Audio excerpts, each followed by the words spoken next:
451 թվականին տեղի ունեցավ հայ ժողովրդի պատմության ամենադրամատիկ իրադարձություններից մեկը։ Հայոց հավաքական զորքը զորավար Վարդան Մամիկոնյանի գլխավորությամբ Ավարայրի դաշտում մարտի ելավ Պարսից բանակի դեմ։ Մարտի դաշտում ընկան զորավար Վարդանն ու նրա շատ զինակիցներ, ապացուցելով, որ հայ ժողովուրդը երբեք չի մերվի դավանափոխության եւ ձուլման քաղաքականության հետ։ Սակայն Ավարայրից հետո Պարսկաստանի վարած կրոնափոխության քաղաքականությունը բնավ չէր մարել։ Պարզապես այժմ գործում էր ավելի նուրբ եղանակներով։ Բռնի հավատափոխության փոխարեն պարսիկները պայմաններ էին ստեղծում, որ հայերը իրենց կամքով ուրանան հայրենի կրոնը եւ ձուլվեն պարսիկներին։ Մանավանդ որ մարզպանները այդուհետ պետք է նշանակվեին պարսիկներից։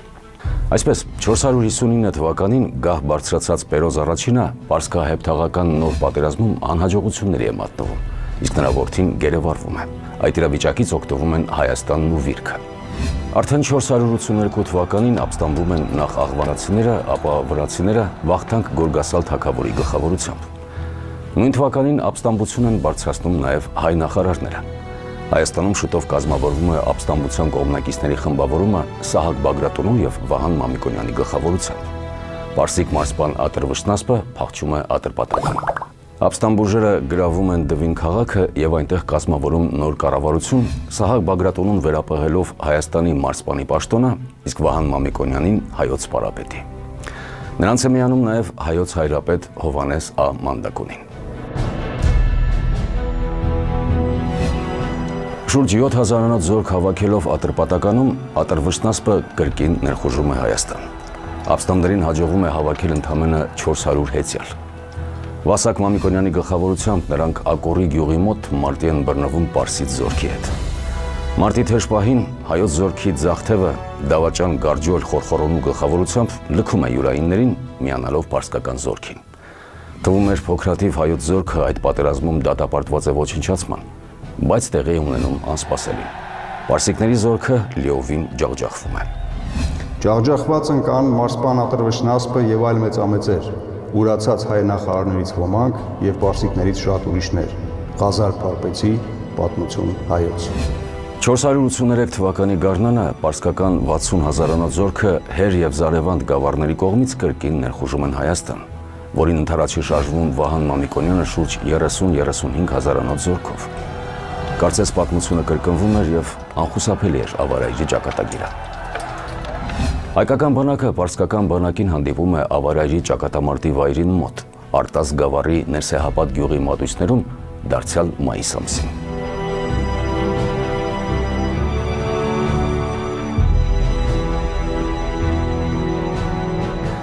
Ներսեհապատի ճակատամարտը սկսվում է վաղ առավոտյան եւ ավարտվում երեկոյան դեմ հայերի լիակատար հաղթանակով։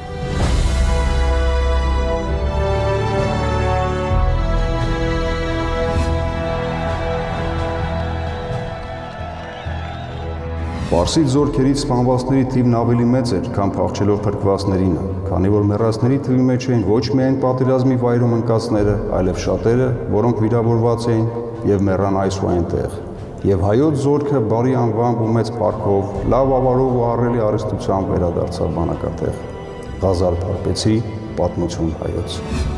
Ներսեհապատի հաղթանակից կարճ ժամանակ անց Սահակ Բագրատունին եւ Վահան Մամիկոնյանը վրաց թագավոր Վախթանգ Գորգասալի կանչով օգնության են շտապում նրան դիմակայելու Միհրան Զորավարի գլխավորությամբ Վրաստան ներխուժած Պարսից զորքին։ Օգնության ասած հայ ապստամբական ուժը այստեղ Ճարմանայի ճակատամարտում կրում է առաջին լուրջ անհաջողությունը։ Զոհվում են Սահակ Բագրատունին եւ Վասակ Մամիկոնյանը։ Ապստամբությունը վերջնականապես ճնշելու նպատակով Զարմիհր Հազարվուխտի գլխավորած մեծ զորքը Ատրպատականի կողմից մտնում է Հայաստան։ Վահան Մամիկոնյանը իր փոքրաթիվ ուժերով ստիպված նահանջում է տայք։ Վահանը փոխում է ապստամբության ռազմավարությունը եւ անցնում պարտիզանական պայքարի։ Նման պայքարը մեծ ուժեր եւ ժամանակ է խլում նորանշանակ մարզպան Շապոհից, որը շարունակաբար օժանդակություն էր խնդրում Պերոզ արքայից։ Հենց այդ ժամանակ հեպթաղների դեմ մղած կռիվներից մեկում անհետ կորչում է Պարսից Պերոզ արքան, իսկ պարսկական բանակը ծանր պարտություն է կրում։ Այս իրադարձությունը նշանավորվում է հայ-պարսկական հարաբերությունների կտրուկ շրջադարձով։ Ստեղծված ճգնաժամը ստիպում է պարսիկներին զորքերը դուրս բերել Վիրքից ու Հայաստանից, իսկ Վահան Մամիկոնյանը հաղթականորեն մուտք է գործում Դվին։ Պերոզին հաջորդած արքավաղարշը փորձում է զիջումներով սիրաշահել հայ նախարարներին։ Այդ նպատակով 484 թվականին Հայաստան է ժամանում Պարսից դեսպանությունը։ Ատրպատականի եւ Հայաստանի սահմանագծի մոտ գտնվող Նվարսակ գյուղում 484 թվականին կնքվում է Նվարսակի հաշտության պայմանագիրը։ Համաձայն այդ պայմանագրի առաջին պահպանվում էր հայերի քրիստոնեական դավանանքը, այն այլևս չէր ենթարկվելու ոտնձգությունների եւ մնում էր անձեռնմխելի։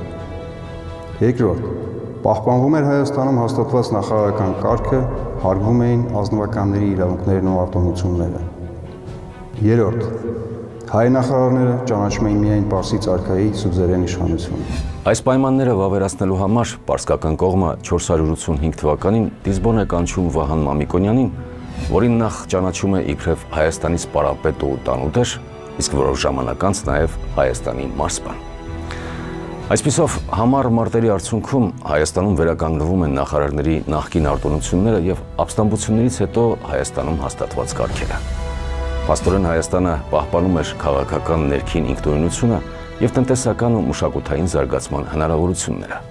Դրանով Հայաստանում ամրագրվում էր այնպիսի մի իրավիճակ, որը հետագայում որոշ ընդհատումներով շարունակվեց մինչև արաբական արշավանքները։